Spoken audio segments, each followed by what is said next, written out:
সিলেটের ওসমানীনগরে অভিযান চালিয়ে ৬৭ বস্তা অবৈধ ভারতীয় চিনি উদ্ধার করেছে পুলিশ। এই ঘটনার সাথে জড়িত থাকায় একজনকে আটক করা হয়েছে। আটককৃত শামীম আহমদ গোলাপগঞ্জ উপজেলার খড়দাপাড়া গ্রামের মৃত আব্দুল শহীদের পুত্র। এই ঘটনায় বৃহস্পতিবার দুপুরে থানায় মামলা দায়ের করা হয়েছে।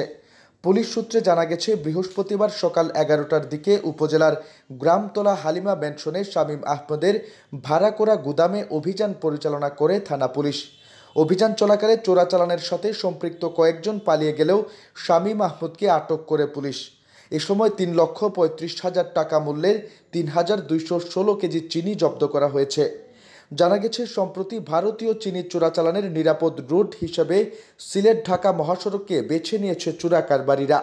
এর আগেও শুল্ক ফাঁকি দিয়ে আসা ভারতীয় চিনি জব্দ ও চোরাচালানের সাথে জড়িত থাকায় কয়েকজনকে গ্রেপ্তার করে পুলিশ।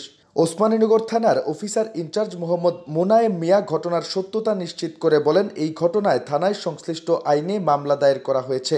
গ্রেপ্তারকৃতকে আদালতে প্রেরণের প্রক্রিয়া চলছে। আমাদের অভিযান অব্যাহত থাকবে।